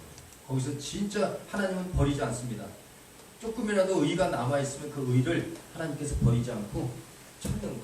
그러니까 우리가 세상 살면서 가라지 썩어진 것들을 골라내는 중이에요. 지금 걸리는 거예요. 그러니까 거기에 내가 걸릴지 누가 걸릴지는 모르지만 벌써 여러분 와서 이 말씀을 듣고 이 신앙을 하고 있다는 자체는 이미 살아있어요. 사탄의 세력이 놓아주질 않아요. 이런 데 와서 하나님 말씀을 연구하고 내가 진짜 교회인가를 알게 하질 않아요. 다 적혀있어요. 40년이고 몇 년이고 마지막에 뭐 저 소천할 때 가서 뭐 예수 영접하시 예수 믿습니까? 예 믿습니다. 아 구원 얻었습니다. No. 무슨 구원을 얻어요? 그게 아니에요. 이런 내용들을 다 알고 있어요. 성경에 대한 내용들을 알고 있어요. 그 짧은 시간에 아니 우리가 그럴 것 같으면 잘 놀다가 그때 이제 다 알았으니까 죽을 때 가서 믿습니다. 그리고 죽지 뭐 이제 믿는데 뭐하러 이렇게 해요. 그렇잖아요. 아니 그래도 끝말이도 자꾸 들어가지 않을까요?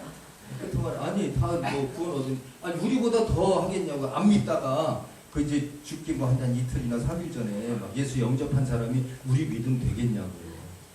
안 되잖아요. 아 이거 교회 하나 가지고 지금 1시간 이상을 막 떠들고 있는데 우리가 지금 토론하고 있는데 이렇게 해도 지금 막 마음이 그런데 그런 사람들 구원 없겠냐고 말이 안 되는 거잖아요. 그러니까 안심 주기 위한 하나의 방법일 뿐이지. 그러니까 우리가 참 이 깨어서 이 하나님의 눈으로 보면 참 엉터리들이 너무 많은 거예요. 엉터리 너무 많아요. 자, 노아의 방주에 대해서 한번 읽어봅니다. 자, 처음부터 다시 읽어볼게요. 노아의 방주 시작. 구약의 교회의 성결 개념은 노아의 방주 사건에서 두드러지게 나타난다. 하나님의 부름을 받은 하나님의 믿음의 아들들이 성결치 못한 사람의 딸들과 결혼함으로 하나님의 성실성을 영원히 잃어버린 육체의 사람 네피림으로 전락함으로 약 120년의 회개 기회를 주었으나 모두가 하나님의 소명의식에서 멀어졌고 모든 성결치 못한 육체의 사람들은 일제히 불로 심판을 받았다. 다만 하나님의 뜻대로 방주를 만들고 순종하며 성결을 지킨 노아 가정 모임은 그리스도의 신 예수를 향한 메시아의 대망 속에서 성결한 신부로서의 몸된 교회의 표상이 되었음을 계시해주고 있다. 그렇죠? 그러니까 신약의 이 네피림, 구약 시대의 네피림은요, 이 성결하지 못한 것은 육체에 성결하지 못한 것이지만 지금은요, 이 시대는 그걸 성경에서 뭐라고 그러냐면 이 시대 영적으로 성결하지 못한 것을 뭐냐고 그러냐면 짐승의 표를 받았다. 짐승의 표. 영적으로 살 수 없는 666의 표를 받았다고 표현하고 있어요.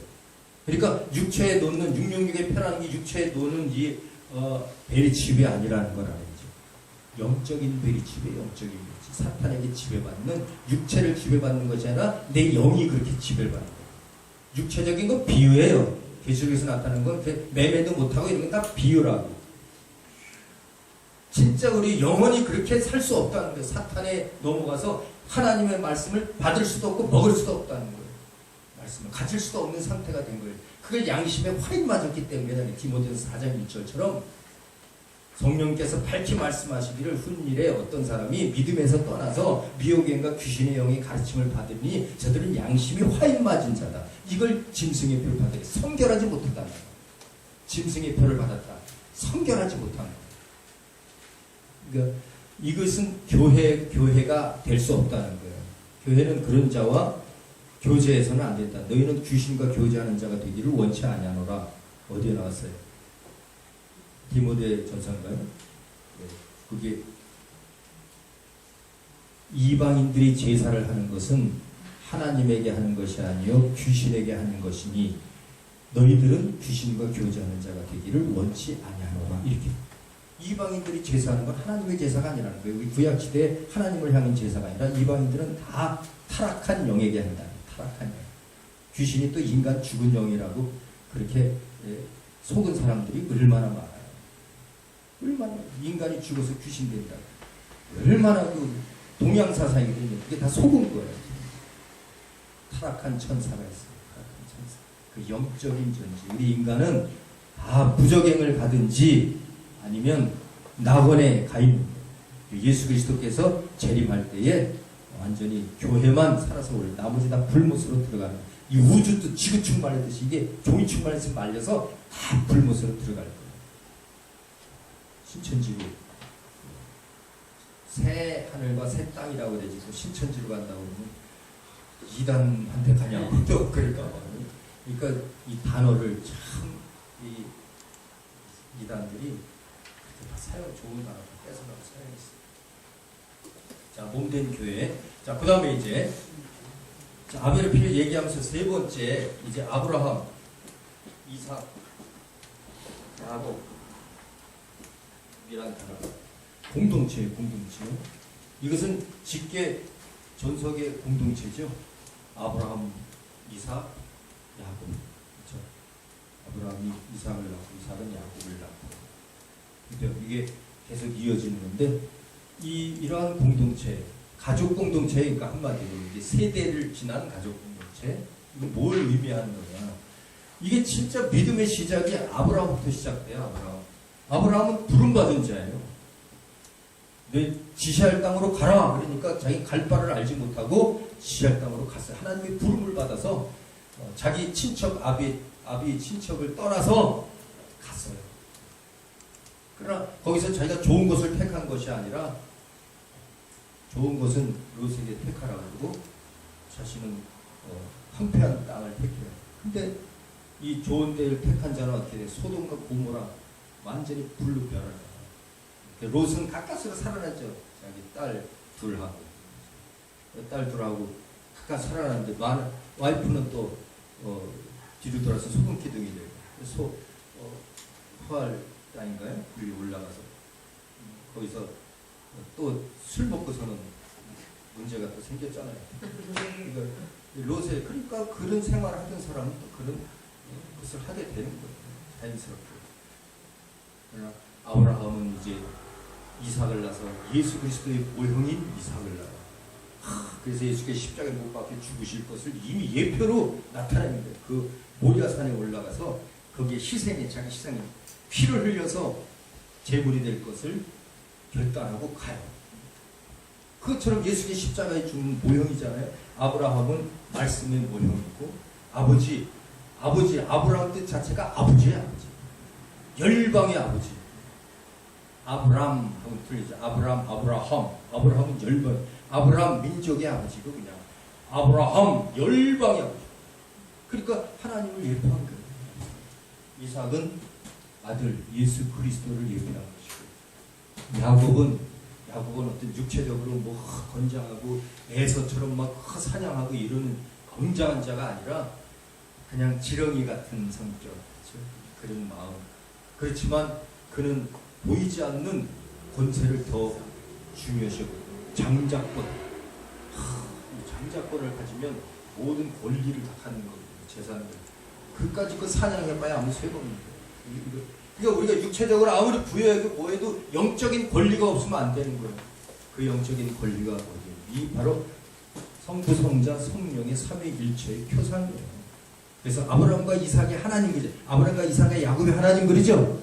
성경 구약 본서에 계속 아브라함과 이삭과 야곱이 하나님이라고 그러죠. 이것은 삼위일체 하나님에 대한 예표예요. 성부와 성자와 성령의 하나님이라는 것이에요. 물과 피와 성령이라. 야곱은 성령적인 사람. 성령은 천사의 성령도 있고 보혜사의 성령이 있잖아요. 보혜사 성령 하나님의 본령이라고 하고 성부 성자는 본령이라고 하고 천사는 하나님 부리는 영이라고 영. 그러나 성령이 거룩한 영이에요. 둘 다. 천사는 우리 육체를 통해서 내 마음에까지만 들어오고 보혜사 성령은 내 영혼에 인치는 성령이다. 성경에서도 성령을 해석할 때 무조건 하나님 아버지, 아들, 성령 그 성령이 아니라 본령이 아니라 그냥 하나님의 영도 있어요. 하나님의 영. 하나님 영이 아니라 하나님의 영도 있다. 그러니까 히브리서 1장 14절에 천사는 하나님의 영으로서 구원 얻을 후사들을 위하여 보내심이 아니뇨. 이렇게 성령. 타락한 영은 귀신. 부리는 영. 자, 아브라함과 이삭과 야곱은 결국 삼위일체 교회의 표상인 거예요. 시간이 너무 지나기 때문에. 그래서 이거는 여러분 저번에 설명을 했기 때문에 읽어보시고요. 그 다음에 이제 모세와 강야. 모세를 통한 강야시대. 이게 지금 교회가 교회가 이렇게 쭉 발전해 가는 겁니다, 지금. 예. 교회가 구약에 발전해 가는데 이 자체가 교회는 아니에요. 구약에 교회가 있는 건 아닙니다. 교회 뭐라고요? 예표, 표상, 그림자라. 그림자. 이렇게 예수를 설명해 주지만 이러한 과정을 통해서 육체적인 것을 통해서 예수 그리스도 실상의 교회를 지금 표적으로 보여주고 있는 거예요. 이 자체가 교회가 아니라 또 그런데 구약에도 교회가 있었습니다. 교회의 표상이다. 교회는 예수 그리스도가 머리가 돼야만 교회입니다. 맞죠? 예, 구약엔 예수 그리스도 머리가 아니었어요. 그냥 발하고만 있었지. 메시아였지. 예수가 피 흘리지 않았잖아요. 피 흘린 이후에 이제 온전한 교회로서 역할을 감당하는 거예요. 표상이었다. 자, 모세와 강야교회. 모세 강야교회는 쭉 이제 이거 보게. 자, 구약에서 실제로 하나님과의 언약 속에서 교회의 모습을 드러내는 것은 출애굽 사건 시점부터라고 볼 수 있다. 아브라함과 이삭과 야곱의 하나님은 야곱의 야복강에서 이스라엘이라는 이름으로 부르신다. 이스라엘은 요셉을 통하여 애굽으로 들어가 거기서 12지파를 이루게 된다. 하나님은 애굽에서 총생활하던 그들로 하여금 종생활하던 그들로 하여금 자신을 섬기게 하려고 모세를 통하여 탈출시킨다. 모세는 이들을 이끌고 하나님의 힘을 입어 홍해바다를 통과하는 하나님과 이스라엘 회중의 중보자로서 사명을 담당한다. 그리고 하나님은 이스라엘의 회중 지도자로서는 모세를 시내산 계약을 맺게 한다. 그의 모세와 이스라엘 회중은 하나님의 지시대로 광야에서 성막을 짓고 그 초소에서 하나님과 공동으로 섬기게 된다. 자, 공동으로 섬기는 거 이게 광야에서 이제 교회 생활의 예표가 되는 거죠. 하나님의 백성이란 말이에요. 언약 백성. 그래서 이 언약 백성은 곧 이 시대의 교회. 그러니까 우리도 하나님께 약속받은 자들입니다. 구원 얻기로 하나님 나라 데려가겠다고 약속받은 자들이죠. 교회. 이게 그 언약 백성이라는 거예요. 구약은 그 예표고 우리는 실질적으로 영적으로 그것을 약속받은 거죠. 이렇게 애굽으로부터 부름받고 하나님의 성막의 거룩한 섬김을 통한 하나님의 거룩한 백성을 선택받은 삶의 방식은 신약교회와 유사성을 가진다. 자, 이제 구체적으로 구약의 성막 중심의 광야 공동체에 두드러진 특징 여기서부터 읽어보겠어요. 자, 구체적으로 시작. 구체적으로 구약의 성막 중심 광야 공동체에 두드러진 특징은 예배 공동체이며 평등 공동체라는 사실이다. 이게 중요해요. 자, 광야로 모세를 통해서 광야로 이스라엘 백성이 나왔잖아요. 이게 하나님의 언약 공동체잖아요. 이 언약 공동체의 특징을 두 가지를 얘기한다면 하나는 예배 공동체. 그러니까 하나님을 섬기게 하려고 나온 거잖아요. 그렇죠? 예, 홍해바다를 건너게 하니까 하나님 섬기게 하려고. 두 번째는 평등 공동체. 평등. 평등하니까 그 만나를 먹어도 이렇게 똑같이 먹는 거죠. 예, 하루치씩 똑같이. 예. 뭐 이틀 먹는 사람도 없고 똑같이 이게 평등 공동체였단 말이에요. 이것을 이제 이 신약적으로 이제 얘기하면 예배 공동체라는 건 예배는 누구에게 하는 건가요? 하나님께. 그러면 평등 공동체라는 누구와의 평등인가요? 이웃 사람과의 평등이죠. 하나님과 평등한 거 아니죠? 하나님은 주예요. 그러니까 그것이 수평과 수직의 역할을 하는 거예요. 그러니까 예배 공동체라는 것은 수직적인 그런 교회를 공동체를 얘기하고 또 평등 공동체라는 건 이 수평에 그래서 이것이 사랑의 공동체라는 의미라고 해요. 이 자체가 모세를 광야로 이끌고 가서 하나님이 이스라엘을 사랑한 거죠. 그것처럼 예수 그리스도께서 율법은 모세로부터 말미암고 은혜와 진리는 예수 그리스도로 말미암는데 예수 그리스도를 통해서 우리 사랑의 공동체를 이룬 것이 그래서 우리는 하나님 사랑, 이웃 사랑을 교회가 행한다. 그래서 하나님을 사랑하고 예수를 사랑하고 하나님을 사랑하고 항상 하나님께 예배하는 심정으로 사는 거예요. 하나님을 사랑한다는 것은 하나님을 예배하는 심정으로 사는 거예요.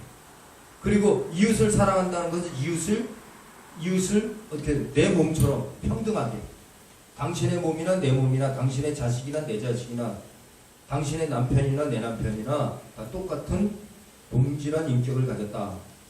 이런 마음으로 사는 거예요. 이게 교회예요. 교회. 그것을 얘기하는데 그 모세의 광야의 생활은 교회론으로 볼 때 이렇게 이제 하나의 군집을 이룬 그런 공동체를 나타내기 두 사람부터 시작해가지고 이제 의로운 거, 이상 삼위일체 하나님에 대한 거, 또 공동체 사랑의 공동체 의식을 표상하고 있다. 이게 교회는 계속 이렇게 살아가고 있는 겁니다. 구약 시대에서 표상을 봐도 그래요. 우리 신약에도 마찬가지지만. 자, 그 다음에 이제 구약의 사사시대가 나오는데요. 구약의 사사시대는 이 흑암 시대라고 그래요. 우리 이제 이쪽에 지금 보고 다섯 번째 구약의 사사시대. 이 사사시대의 특징은 뭐냐면 왕도 없고 제사장도 없고 선지자도 없고 그렇죠. 정확하게 알겠습니다. 그러니까 어떻게 하나님과 교통할 수 없는 상태죠. 그래서 이것을 이제 흑암 시대를 흑암 시대. 자, 흑암 시대일지라도 이때 사사시대 중요한 건 뭐냐? 흑암 시대일지라도 선지자도 없고 제사장도 없고 왕도 없지만 하나님은 일하신다. 아니 저기 아무 농부 아들이라도 하나 불러다가 하나님께서 하나님 일하십니다. 할렐루야. 하나님은 사람을 통해서 얼마든지 일하시는 거예요. 그러니까 이 교회 공동체라는 것은요. 교회가 막 핍박을 받고 다 흩어져도 하나님의 교회는 유지됩니다. 하나님의 교회는 유지됩니다. 네. 저는 지금 이 시대에 다 흩어져도 하나님의 교회 유지된다고 봐요. 왜 그러냐? 이미 교회를 이루고 있는 하늘에 있는 우리 동무들이 있어요. 우리 친구들. 하늘에 예수 믿고 진짜 교회의 세포를 이룬 자들. 근데 완성은 못했잖아요. 우리가 거기 싹 들어가야 완성되죠? 우리 세포가 들어가는데 우리까지 들어가고 완성될지 우리 다 차세대 가서 들어갈지 모르지만 예수님 오실 때까지 그 수가 차야 될 거 아니에요. 그 교회는 아직 있어요. 지금 나머지 숫자를 채우는데 그 하나님께서 이스라엘을 완강하게 한 것은 하나님의 백성의 수가 차기까지 기다림이라. 로마서 몇 장이 11장 25절인가? 맞죠? 저도 머리가 조금 살아있네요. 난 요새 같은 거 잘 못 외우는데. 그래서 이스라엘을 완악하게 했다는 것은 이미 그 이방인들의 많은 충만한 수가 들어오기까지 기다리고 있다는 거예요. 그럼 예수 그리스도 아직까지 재림한다고 오시지 않는 이유는 교회가 완전해질 때까지 기다리시는 거예요. 그러니까 교회를 막 여러분들 회복한다고 해서 이렇게 교회 다니면서 예수를 제대로 믿어야 됩니다. 제대로 믿으면 막 이렇게 하는 게 아니라 한 사람이라도 완전한 영혼을 만들면 돼요. 하나님께 합당한 영혼. 그 교회 가서 아무리 해봐야 그 길들은 진 사람들은요 못 고쳐요. 안 돼요.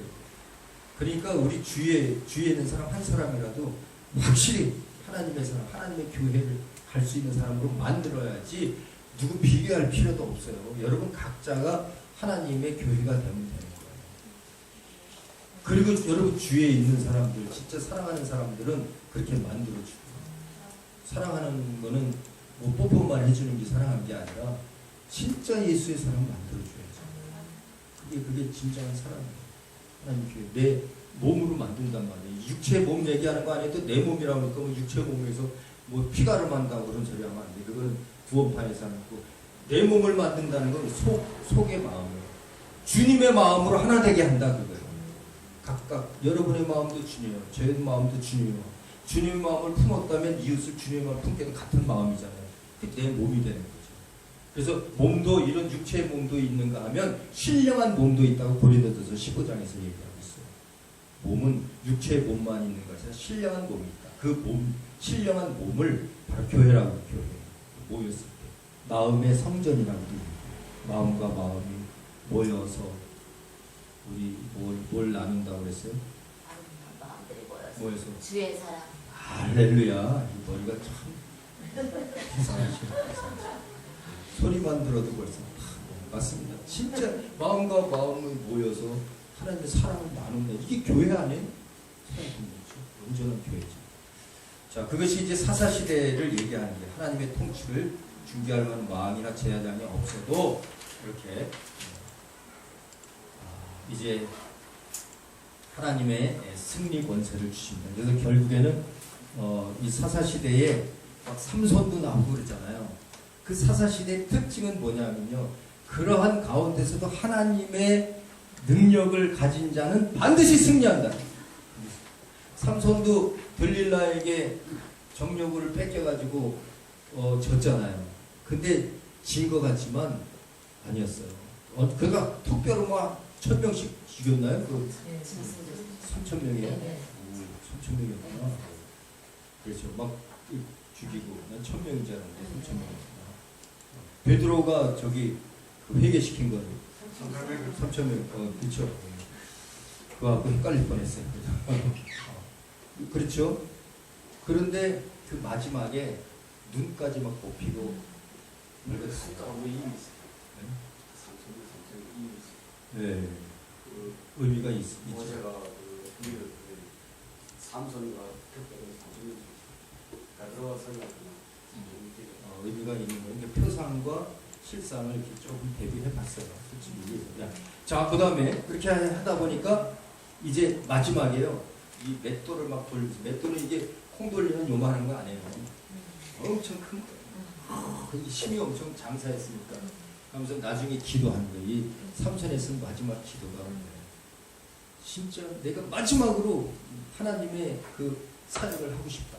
그러면서 이 기둥, 이 건물에 두 기둥이 있는데 이 블레셋 민족들을 없애야 되잖아요. 그러니까 이 두 기둥 기도로다가 최후의 힘을 내가 주여 하면서 이 허물었는데 그 기둥 두 개가 무너지면서 거기에 죽은 자의 숫자가 자기가 평생 동안 뭐 3,000명 죽인 뭐 이 숫자를 다 합친 것보다 더 많더라. 그 사탄의 세력, 이것은 그러니까 사람 중에 살인하지 말라는데 왜 살인합니까? 이렇게 또 안에서 구약은 뭐라고 했어요? 예표라고. 그러니까 사탄의 세력이 그만큼 죽는다는. 이게 여러분과 저는 이제 앞으로 그래요. 막 예수의 뭐 귀신아 떠나가라 뭐 이런 게 아니라 아예 그냥 진멸해 버려야죠. 왜 떠나가라 그래요? 진멸해 버려야죠. 왜 떠나가라 그래? 그럼 어디 가서 딴 사람 또 들어가게? 그렇잖아요. 그런 권세가 있어야 돼요. 이 진멸하는 권세. 다시는 딴 사람에게도 못 들어가게. 왜 그걸 쫓긴 그냥 그 자리에서 진멸시켜야지. 하나님 말씀으로. 네? 그러니까 지금 이렇게 가르치면 돼요. 그래서 완전히 말씀에다가 깨달아지게 하면 돼요. 깨달아져서 다시는 그런 일을 못하게 하면 되죠. 진멸되는 거죠. 그냥 아무 말씀도 없이 막 내쫓으면요.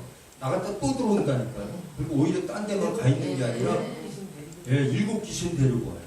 이 깡패 조직패 똑같아요. 그러니까 인간은 조직패는 표상이고 귀신은 실상이에요. 영적으로. 조직패들 보세요. 자기네들끼리 싸우잖아요. 폭력배. 그래서 지잖아요. 그러면 더 센 놈 유입해요. 영입해. 그래갖고서 가서 또 붙어요. 그리고 이기는 거예요. 그것처럼 경쟁이라고요. 사탄은. 여기서 귀신 떠나면 여기서 센 사람이 와서 쫓는 게 그러니까 성령으로 쫓는 게 아니에요. 그래서 그런 사람들은. 그러니까 무당도 귀신 쫓아요. 이게 센 놈이 들어와 있어요. 센 놈. 그러니까 죄송한데 그 거짓 목회자도 그런 사람. 거짓 목회자도 깡패 생활할 때 센 귀신이 있었어요. 깡패 생활. 막 문신 정도는 아무것도 아니고 막 칼로 찌르고 이런 사람이 회개하고 예수를 믿었어요. 근데 참 속마음은 믿었는데 이렇게 진실하게 믿으면 좋은데 그냥 교회에서 가르쳤던 대로 대충 믿은 거예요. 그냥 대충 예수라는 그 무당 예수를 믿은 거예요. 그러고 나니까 예수 막 권세로 귀신 막 나간다 하니까 이 엄청 믿음 있잖아요. 그 확신 있잖아요. 그러니까 막 하니까 귀신 진짜 막 귀신 떠나는 거 여기 있는 더 세거든. 자기 깡패 때 예수 믿었었으니까 이제 타락한 천사가 아직 있는 거예요. 이건 떠난 게 아니야. 그러면서 막 가니까 보기만 해도 막 킥업하면서 떨어지는 거예요. 여러분이나 저 같은 사람은요 거기 가보세요. 떨어지나 이렇게 보면 귀신아 떠나 그러면 네가 먼저 가라. 그러죠. 안 떨어져. 근데 막 쓰러지는 건요 진짜 귀신이 있는 거야. 그 안에. 말씀에 쓰면요, 말씀에 쓴 자들은 흔들지 않아요. 이게 반석이라는 의미가 뭔지 아세요? 깨지지도 않고 흔들리지도 않는 게 여기에 교회를 세웠다는 거예요. 진짜 교회는요, 그게 막 이렇게 나가 떨어지는 건 교회가 아니에요. 보통 놀아나는 거예요. 자기네들끼리 막 폭력해서 싸우는 거. 우리 그 부인 시대인가요? 거기 보면 막 이 싸우잖아요. 그 피도 흘려가면서 막 발길질하면서 막 뒤돌려치기도 막 하면서 제일 마지막에 딱 살아남잖아요. 귀신 주대면서 딱 살아있잖아요, 그죠? 네. 그런 꼴이에요, 그런 꼴이야. 이게 막 축사 현장 보면요, 다 그런 거예요. 여기저기서 막 쫓고 그래서 네가 됐으나 내가 됐으나 그래서 쫓는 사람도 너 그거밖에 못 쫓아. 일로 와. 자기가 쫓는다 그러고 막 이게 그러니까 하나님 뭐라 그래? 귀신을 쫓고 병을 고쳐줬다고 얘기하니까 불법을 행하는 자야 나에게서 떠나라. 그렇죠? 진짜 영적 전투는 사랑을 하는 거예요. 막 앞서서 하는 게 아니에요. 진짜 사랑을 하는 하나님 말씀으로 깨닫게 하고 느끼게 해서 그래서 귀신도요 들어가서 자기가 하고 싶은 대로 못하면요 그냥 나가는 거예요. 사람에게 들어왔는데 자기가 귀신이 원하는 대로 다 해줘 이 사람이. 술 먹자 그러면 술 먹고 뭐 연애하자 그러면 연애하고 다 해줘. 그러니까 귀신이 여기서 좋아갖고 막 있는 거야. 근데 예수 믿고 나서 술 먹자 그래도 나는 칠성파야 나 사이다파지. 그거 하지.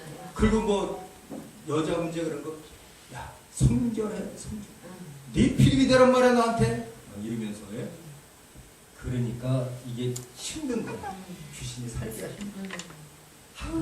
막 귀신은 막 지겹다고 그러면서 인간적으로 얘기한 거에 또 귀신은 지겹다고 막 그러면서 이게 사라지는 거야.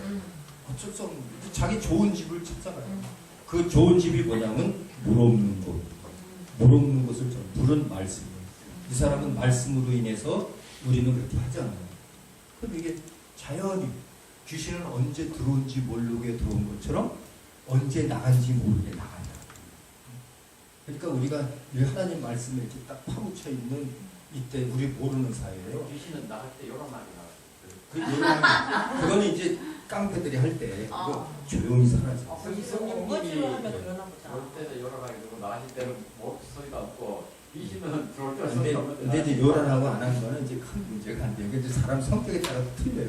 사람도 없는 사람, 그 사람은 되게 막 일이 났는데도 근데 사람 성격 따라 틀리기 때문에 그건 이제 뭐 어쩔 수 없고 그런 이제 육체적인 문제는 우리가 생각하고 자 그렇게 해서 이제 결국 하나님의 승리 권세 그래서 이 구약시대 사사시대를 통해서 승리한 것처럼 이것은 교회는 반드시 승리한다. 이런 그 실상에 예수의 교회는 반드시 승리해요. 질 수가 없어요. 승리 권세가 있어요. 이긴 권세라고요. 이기고 이기려 하더라. 이거는 사탄이에요. 우리는 이겼다. 그거예요. 이긴 거예요. 그러니까 가나안 땅은 점령한 거예요. 무서워서 못 들어가서 그렇지 점령한 거죠. 하나님께서 다 영토 나눠줬잖아요. 가서 차지하라고. 근데 차지를 못하는 거지. 무서워서.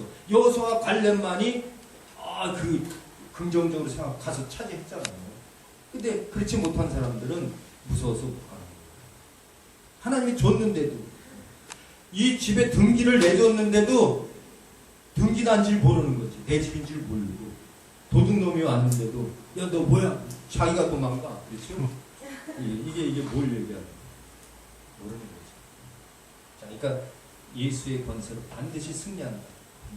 그래서 자살하는 행위가 안 나와요. 교회는. 반드시 승리인데 자살하는 거 죽음인데 그건 진 거죠. 제일 크게 진 게 뭔지 아세요?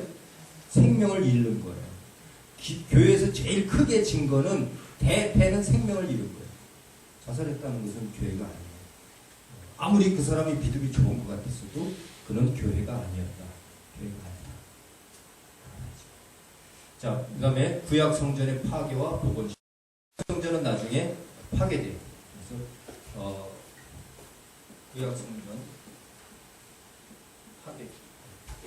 빠르니까 빨리빨리 해도 3분 내로 끝낼게요.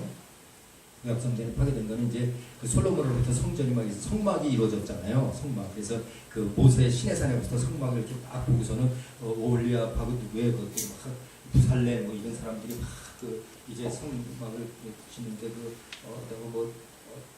촛대도 뭐 하고 만들고 그래 그 성막을 딱 만들잖아요. 그것이 이제 솔로몬 시대에 와서 솔로몬 성전을 이루게 돼요. 솔로몬 성전은 또 이제 바빌론에게 포로되고 이렇게 하면서 이제 헤롯 성전으로 되고 이러면서 또 거기서 이제 물론 이제 헤롯 성전 전에 이제 스룹바벨 성전이라고 해서 성전 재건 운동이 일어났잖아요. 근데 나중에 이제 그 헤롯 시대에 그 예루살렘의 성전이 이제 딱 남아 있었다고 해요. 헤롯 성전이라고 그러는데 예수께서 하루는 제자들에게 그래요. 이 성전을 헐라 유대인들에게 한 소리였죠. 내가 장사한 지 사흘 만에 다시 세우리라. 그러니까 이 성전은 교회를 예표하는 거였는데 예수 그리스도의 육체를 두고 한 것이라 그랬어요. 아니 이거 46년 동안의 선 성전을 너희가 사흘 만에 내가 세운다고 하느냐? 천남하다고 막 예수를 모함하고 그랬죠. 근데 그 예수를 통해서 이제 성전이 재건된다는 것은 교회를 세우겠다는 얘기예요. 이 성전은 비유였다는 얘기예요. 그래서 율법적인 성전은 끝나버린 거예요. 이제 율법적인 이 건물은 끝나버리고 이제 마음의 성전이 이루어지고 예수를 버리는 마음 성전이 이루어지고 이것이 교회의 실상이에요. 그러니까 우리는 절대 교회를 건축한다고 그럴 때 이 건물을 건축하려고 그러지 말고 마음을 건축해줘야 돼요. 예수의 마음으로 건축해줘야 돼요.